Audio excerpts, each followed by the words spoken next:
Et quand la tristesse arrive, je sais que tu es là, toujours près de moi. Bon matin, j'espère que vous êtes de bonne humeur, que le sourire est au rendez-vous ce matin, même s'il est tôt, il fait froid, mais on peut décider ensemble d'être heureux simplement, et c'est pas la température qui décide si on est heureux ou pas, c'est ce qu'on est à l'intérieur de nous, et cette parole de Dieu peut tellement nous aider.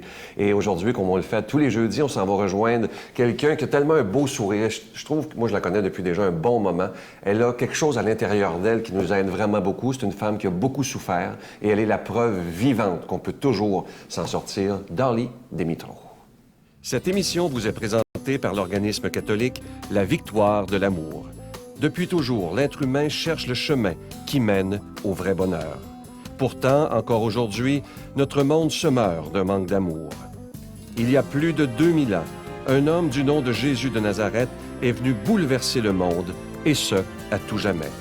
Si tu acceptes le Christ dans ta vie, tu es condamné à être heureux.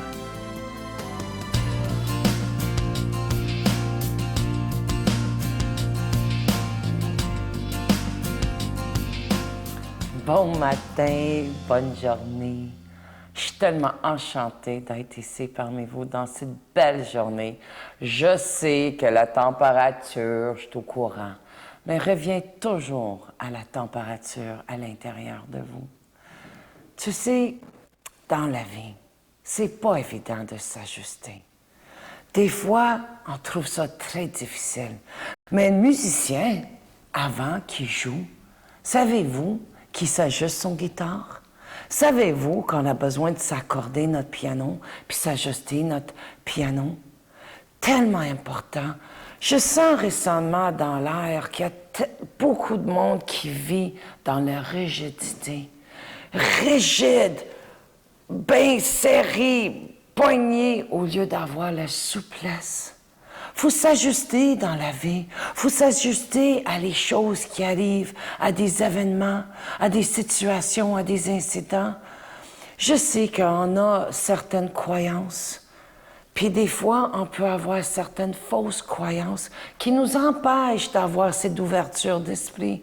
J'ai rencontré un monsieur l'autre jour, et monsieur, il me dit, moi, jamais que je vais manger du poisson pas cru, c'est pas bon. Je dis, really, vraiment, c'est pas bon. Je dis, est-ce que vous avez goûté du sushi? Il dit, non, je ne goûterai jamais ça, c'est pas bon. Alors, manque d'ouverture d'esprit, la fermeture, fermer. Ouvrir, c'est goûter à d'autres choses. D'ailleurs, un slogan qu'on a à la Centre Attitude, c'est si vous voulez avoir qu'est-ce que vous avez jamais eu, faites donc qu'est-ce que vous avez jamais fait. Sylvain, il aime ce slogan-là, il le répète assez souvent. Quand on parle de l'ouverture, c'est qu'on peut toujours apprendre dans la vie. On peut toujours apprendre d'autres choses. Ouvre les horizons, à essayer et apprendre et à goûter. Non, ça ne fonctionne pas. Si je suis une femme rigide et je m'en vais sur une pente de ski et je suis en haut de la pente puis je suis comme ça, là, puis je poigne bien raide, c'est sûr que je vais me blesser. Mais si je suis souple, je vais peut-être tomber quand même, mais je vais descendre la côte. C'est pareil comme quelqu'un qui s'en va dans une piscine pour la première fois, puis la peur le paralyse, puis l'envahisse. S'il saute dans la piscine, puis dans l'angoisse, il va caler, mais s'il laisse y aller, il va flotter. Ouvrir votre esprit. Je vous souhaite une journée d'ouverture d'esprit. Notre Père qui es aux cieux, que ton nom soit sanctifié, que ton règne vienne, que ta volonté soit faite sur la terre comme au ciel. Donne-nous aujourd'hui notre pain de ce jour. Pardonne-nous nos offenses, comme nous pardonnons aussi à ceux qui nous ont offensés. Et ne nous soumets pas à la tentation, mais délivre-nous du mal. Car c'est à toi qu'appartiennent le règne, la puissance et la gloire, pour les siècles des siècles. Amen. Demandez et vous recevrez. Ayez l'audace de croire en l'impossible. Voilà ce que Jésus nous promet dans l'Évangile. C'est un très beau verset, mais est-ce qu'on y croit vraiment? Demandez et vous recevrez. C'est tellement important, cette phrase de Jésus. Et une autre place, Jésus nous dit, « Tout ce que vous demanderez à mon Père en mon nom, croyez que vous l'avez reçu, et cela vous sera donné. Si on décidait de croire totalement à ces promesses de Jésus, notre vie pourrait changer d'une façon extraordinaire. Et c'est ce que je vous explique dans ce livre, Demandez, vous recevrez.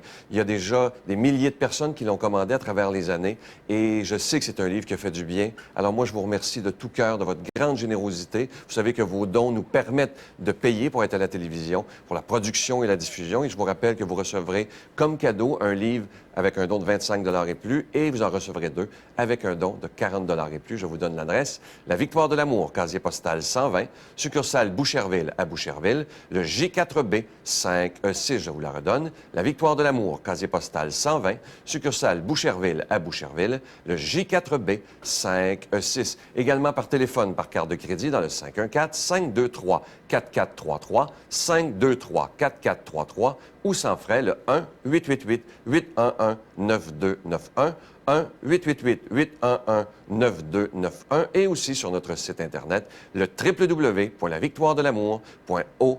Alors, je vous rappelle le titre de ce nouveau livre, Demandez et vous recevrez. Moi, je suis sûr que si on mettait les conseils de Jésus en pratique, notre vie changerait totalement. Et cette phrase-là, elle est vraie. Demandez et vous recevrez.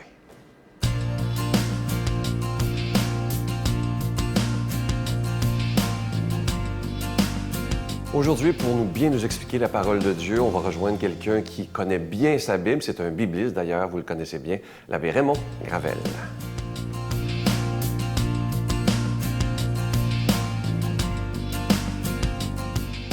Bonjour, aujourd'hui l'évangile, c'est de Saint Marc. Un lépreux vient trouver Jésus. Il tombe à ses genoux et le supplie. « Si tu le veux, tu peux me purifier. » Pris de pitié devant cet homme, Jésus étendit la main, le toucha et lui dit « Je le veux, sois purifié. » À l'instant même, sa lèpre le quitta et il fut purifié. Aussitôt, Jésus le renvoya avec cet avertissement sévère « Attention, ne dis rien à personne, mais va te montrer au prêtre et donne pour ta purification ce que Moïse a prescrit dans la loi. Ta guérison sera pour les gens un témoignage. » Une fois parti, cet homme se mit à proclamer et à répandre la nouvelle, de sorte qu'il n'était plus possible à Jésus d'entrer ouvertement dans une ville. Il était obligé d'éviter les lieux habités, mais de partout, on venait à lui. Des beaux messages dans cet évangile de Saint Marc. Vous savez, Marc, c'est l'évangéliste le plus bref, mais qui sait ce qu'il veut nous dire, et je pense que son message a traversé les siècles. De tout temps, on a eu nos exclus. Alors, au temps de Jésus, au temps de Saint Marc, les lépreux étaient les exclus par excellence. Pourquoi? Parce qu'on ne connaissait pas les maladies de la peau, et toutes les maladies de la peau étaient considérées comme la lèpre. Et pire encore, le lépreux devait vivre à l'extérieur des communautés, et on lui mettait une cloche dans le cou pour être sûr que les gens qui s'en approchaient savent que le lépreux était là, parce que la cloche sonnait. Et si par malheur, quelqu'un touchait un lépreux par erreur, le lépreux devait se reculer et dire à haute voix « impur, impur ». C'est incroyable ce qu'on faisait vivre à ces gens-là. C'était les exclus par excellence. Alors imaginez, dans l'Évangile, j'ai trouvé 3 points, moi. Le premier point, c'est qu'on enfreint la loi. Le lépreux enfreint la loi parce qu'il s'approche de Jésus, mais Jésus enfreint la loi parce qu'il se laisse approcher par le lépreux. Et ça donne quoi?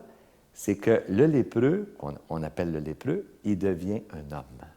Là, on ne l'appelle plus le lépreux, on l'appelle l'homme. Jésus, lorsqu'il s'approche du lépreux, il s'approche d'un homme. Et qu'est-ce qui se produit? Jésus va le guérir. Il va faire quoi? Il va le réintégrer dans la communauté. Et moi, je me souviens, il y a quelques années, vous savez, il y avait l'épidémie de sida.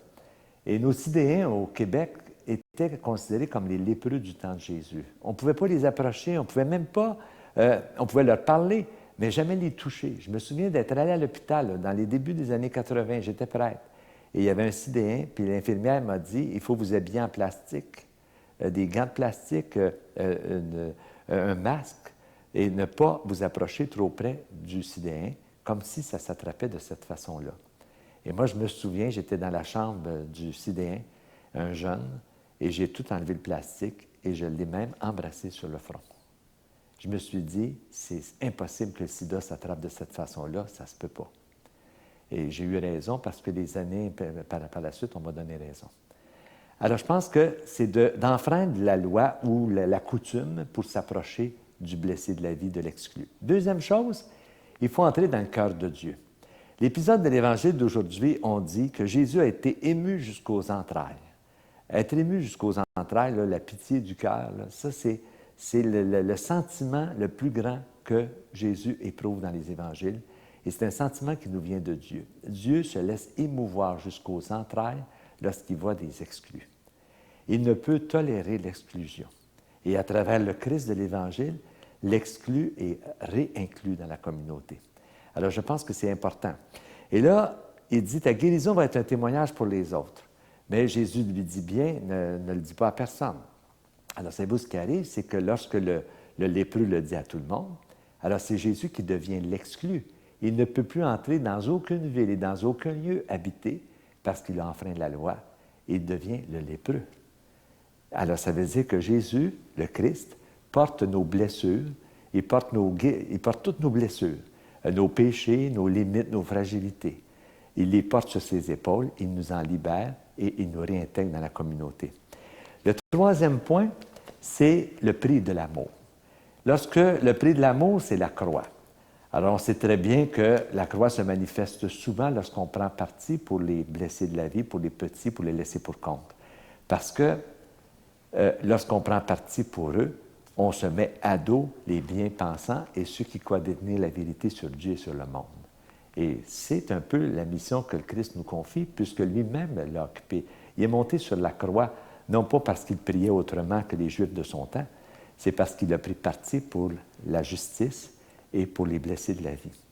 Et à cause de lui, nous devons faire la même chose aujourd'hui. Nous qui sommes disciples du Christ, nous devons nous approcher de ceux qui sont exclus pour les réintégrer dans la communauté et leur donner l'espérance. C'est la mission qui nous est confiée aujourd'hui. Et c'est pourquoi je vous bénis au nom du Père et du Fils et du Saint-Esprit. Amen. Je vous salue Marie, pleine de grâce. Le Seigneur est avec vous. Vous êtes bénie entre toutes les femmes, et Jésus, le fruit de vos entrailles, est béni. Sainte Marie, Mère de Dieu, priez pour nous pauvres pécheurs, maintenant et à l'heure de notre mort. Amen.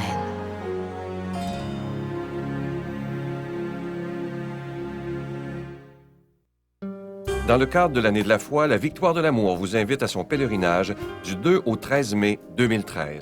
Nous irons ensemble à Paris, Versailles, Saint-Malo, le magnifique Mont-Saint-Michel, Chartres et Lourdes, en compagnie de Monseigneur Jacques Gaillot, Miguel Padilla et moi-même. Célébration eucharistique à tous les jours et enseignement. Réservez rapidement avec Voyage Intermission dans le 514-288-6077, 288-6077 ou sans frais le 1-800-465-3255, 1-800-465-3255. Venez vivre des moments inoubliables en compagnie de celui qu'on appelle Monseigneur des Autres, Monseigneur Jacques Gaillot de Paris.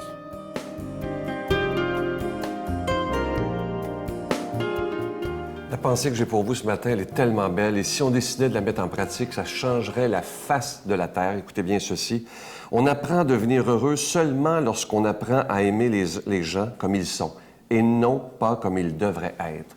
Mon Dieu que c'est vrai. Si on décidait d'aimer les gens autour de nous comme ils sont, sans vouloir les changer, les accepter avec leurs différences, même si on ne comprend pas, mon Dieu que même, pas juste la terre changerait, les gens autour de nous et nous-mêmes. Je vous souhaite une belle journée. À demain. Bye.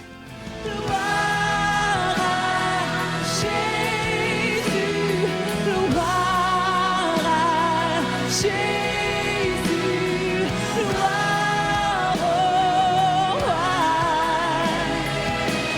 gloire au roi des rois. La Victoire de l'amour remercie de tout cœur les Résidences Soleil de leur accueil si chaleureux.